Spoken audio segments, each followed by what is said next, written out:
ಸಾಕು. ಕೌರವೇಂದ್ರನ ಕೊಂದೆ ನೀನು. ಕುಮಾರವ್ಯಾಸ. ಪ್ರವೇಶ. ರಾಮಾಯಣ, ಮಹಾಭಾರತ ಮಹಾಕಾವ್ಯಗಳು ಪೂಜನೀಯ ಕೃತಿಗಳು.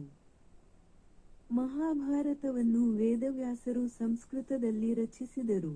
ಪಂಪ, ರನ್ನ, ಕುಮಾರವ್ಯಾಸ ಮೊದಲಾದವರು ಕನ್ನಡದಲ್ಲಿ ಕಾವ್ಯ ರಚಿಸಿದರು. ಕಾವ್ಯ ಪರಂಪರೆಯಲ್ಲೂ ರಾಮಾಯಣ ಮಹಾಭಾರತ ಕಾವ್ಯಗಳು ಉಳಿದು ಬೆಳೆದು ಬಂದಿವೆ. ಉತ್ತಮ ಗುಣ, ಸ್ವಭಾವಗಳನ್ನು ರೂಢಿಸಿಕೊಳ್ಳದ ವ್ಯಕ್ತಿ ಎಷ್ಟೇ ಶೌರ್ಯ, ಸಾಹಸ, ವೀರತನವನ್ನು ಪಡೆದಿದ್ದರೂ ಸ್ವತಃ ಅವನಿಗಾಗಲಿ ಅವನ ಹಿರಿಯರಿಗಾಗಲಿ ಯಾವುದೇ ಉಪಯೋಗವಿಲ್ಲ.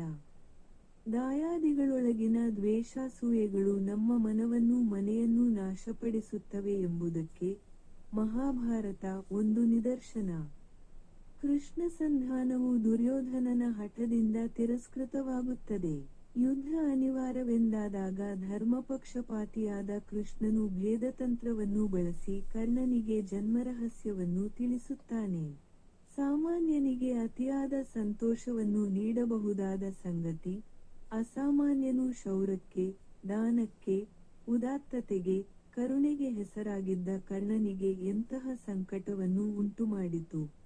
ಅವನ ಸ್ವಾಮಿನಿಷ್ಠೆಯ ಮುಂದೆ ಶ್ರೀಕೃಷ್ಣನೊಡ್ಡಿದ ಪ್ರಲೋಭನೆ ಹೇಗೆ ವ್ಯರ್ಥಗೊಂಡಿತೆಂಬುದನ್ನು ತಿಳಿಸಿ.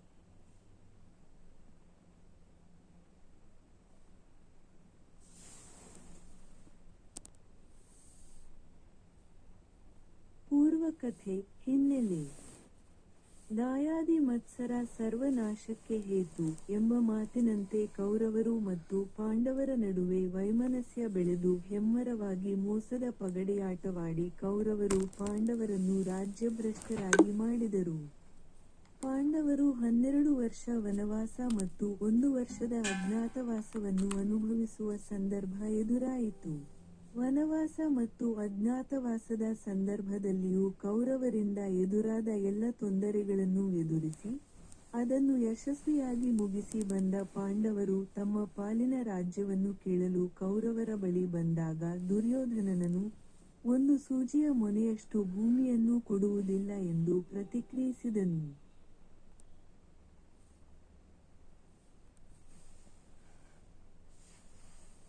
ಆದ್ದರಿಂದ ರಾಜ್ಯವನ್ನು ಮರಳಿ ಪಡೆಯಲೋಸುಗ ಕೌರವರ ಬಳಿಗೆ ಧರ್ಮರಾಯನು ಸಂಧಾನಕ್ಕಾಗಿ ಶ್ರೀಕೃಷ್ಣನನ್ನು ಕಳುಹಿಸುತ್ತಾನೆ. ಶ್ರೀಕೃಷ್ಣನು ವಿದುರನ ಮೂಲಕ ದುರ್ಯೋಧನನ ಬಲವನ್ನು ಕುಗ್ಗಿಸುವ ಪ್ರಯತ್ನ ಮಾಡಿದಾಗ ತುಂಬಿದ ಸಭೆಯಲ್ಲಿ ದುರ್ಯೋಧನನು ವಿದುರನನ್ನು ಹೀಗೆಳೆಯುತ್ತಾನೆ. ಕುಪಿತನಾದ ವಿದುರ ತನ್ನ ಬಿಲ್ಲನ್ನು ಮುರಿದು ಯುದ್ಧದಿಂದ ವಿಮುಖನಾಗುತ್ತಾನೆ. ಆದರೆ ಯುದ್ಧ ನಿಲ್ಲಿಸುವ ಸಂಧಾನದ ಪ್ರಯತ್ನ ವಿಫಲವಾಗುತ್ತದೆ. ಯುದ್ಧವೊಂದೇ ಪರಿಹಾರ ಎಂಬ ತೀರ್ಮಾನಕ್ಕೆ ಬಂದಾಗ ಕೌರವ ಸೇನೆಯಲ್ಲಿ ದುರ್ಯೋಧನನಿಗೆ ನಿಷ್ಠನಾಗಿದ್ದು ಪಾಂಡವರನ್ನು ಸೋಲಿಸಬಲ್ಲ ಬಲಶಾಲಿ ಕರ್ಣನಿಂದ ಪಾಂಡವರನ್ನು ರಕ್ಷಿಸಲೇಬೇಕೆಂದು ಸಂಕಲ್ಪ ಮಾಡಿದ ಶ್ರೀಕೃಷ್ಣನು ಅದಕ್ಕಾಗಿ ಉಪಾಯವೊಂದನ್ನು ಸಿದ್ಧಪಡಿಸಿ ತನ್ನೊಂದಿಗೆ ಕರ್ಣನನ್ನು ಕರೆದೊಯ್ಯುತ್ತಾನೆ. ಆಗ ಅವರಿಬ್ಬರ ನಡುವೆ ನಡೆದ ಸಂವಾದವೇ ಪ್ರಸ್ತುತ ಭಾಗ.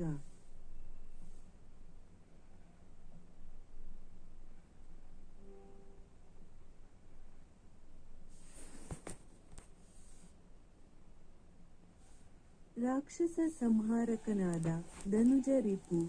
ಕೃಷ್ಣನು ಸೂರ್ಯನ ಮಗ, ಇನತನೂಜ ನಾದ ಕರ್ಣನೊಡನೆ ಮೈದುನತನದ ಸರಸದಿಂದ, ಪ್ರೀತಿಯಿಂದ ಬರಸೆಳೆದು ರಥದ ಪೀಠದಲ್ಲಿ ಕುಳ್ಳಿರಿಸಿದನು.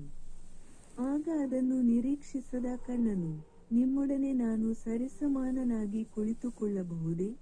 ದೇವ ಮುರಾರಿ, ನನಗೇಕೋ ಭಯವಾಗುತ್ತಿದೆ ಎಂದು ಹೇಳಲು ಶ್ರೀಕೃಷ್ಣನು, ಶೌರಿ, ಅವನ ಪಕ್ಕಕ್ಕೆ ತೊಡೆ ಸೋಕುವಂತೆ ಕುಳಿತು ಹೀಗೆಂದನು.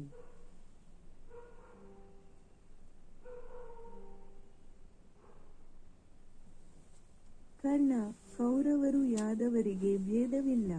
ವಿಚಾರ ಮಾಡಿ ನೋಡಿದರೆ ಇಬ್ಬರೂ ಒಂದೇ ವಂಶದವರು. ಯಯಾತಿಯ ಮಕ್ಕಳು ಕುರು, ಯದು. ಕುರುವಿನ ವಂಶದವರು ಕೌರವರು. ಯದುವಿನ ವಂಶದವರು ಯಾದವರು.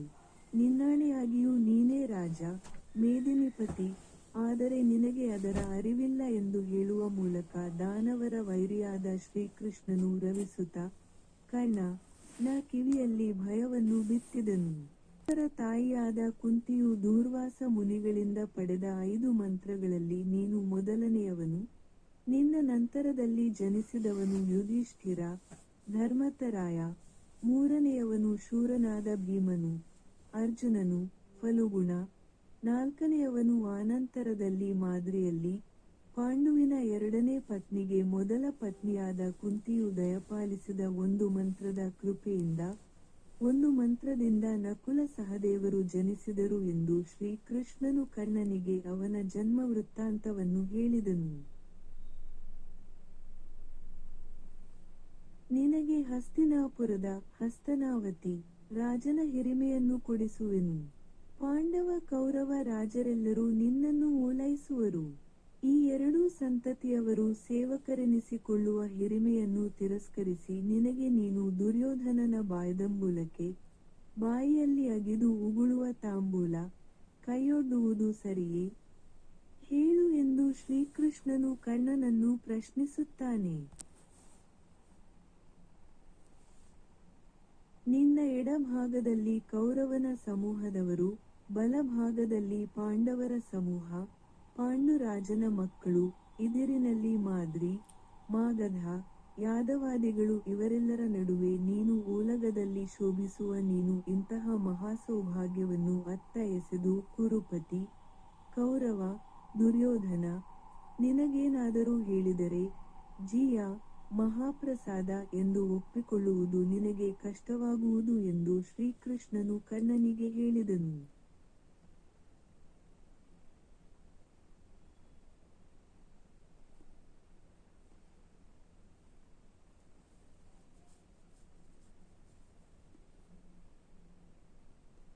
ಕರ್ಣನ ಕೊರಳ ನರಗಳು ಹಿಗ್ಗಿದವು, ಗದ್ಗದ ಕಣ್ಣೀರು ಧಾರೆಯಾಗಿ ಸುರಿಯಿತು.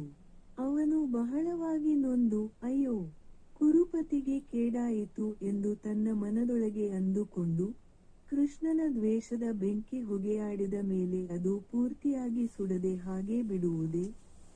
ಬರಿದೆ ನನ್ನ ಜನ್ಮವೃತ್ತಾಂತವನ್ನು ಹೇಳಿಕೊಂಡನು, ಹೆಚ್ಚು ಮಾತೇನು ಎಂದು ಚಿಂತಿಸಿದನು. 3. ಕರ್ಣನು ಮನಸ್ಸಿನಲ್ಲಿ ಚಿಂತಿಸುತ್ತಿರುವುದನ್ನು ನೋಡಿ, ಏನು ಹೇಳು ಕರ್ಣ, ನಿನ್ನ ಮನಸ್ಸಿನ ಜಡತ್ವಕ್ಕೆ ವ್ಯಾಕುಲತೆಗೆ ಕಾರಣವೇನು? ಕುಂತಿಪುತ್ರರಿಂದ ಸೇವೆ ಮಾಡಿಸಿಕೊಳ್ಳುವುದು ನಿನಗೆ ಇಷ್ಟವಾಗುವುದಿಲ್ಲವೇ? ನನ್ನಾಣೆ, ಏನೂ ಹಾನಿಯಿಲ್ಲ, ಮಾತನಾಡು. ಮೌನವೇಕೆ? ಈ ದಡ್ಡತನ ಬೇಡ. ನಿನ್ನ ಹಾನಿಯನ್ನು ಅಪದೆಸೆ, ಕೇಡು. ನಾನು ಬಯಸುವವನಲ್ಲ, ಕೇಳು ಎಂದು ಕೃಷ್ಣನು ಕರ್ಣನಿಗೆ ಸಾಂತ್ವನ ಹೇಳುತ್ತಾನೆ.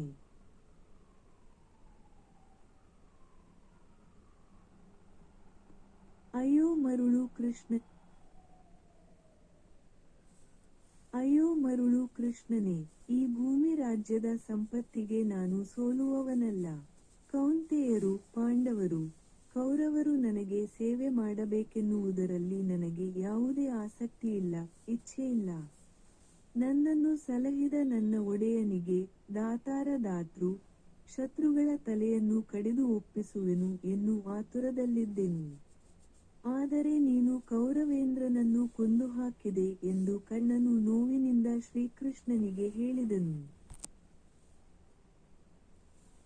ವೀರ ಕೌರವರಾಯನೇ, ದುರ್ಯೋಧನನೇ ನನಗೆ ಒಡೆಯನು, ಆತನ ಶತ್ರುಗಳೇ ನನ್ನ ಶತ್ರುಗಳು, ಅವನ ಅಭಿಮಾನವೇ, ಹೊಗಳಿಕೆಯೇ ನನಗೆ ಅಭಿಮಾನ.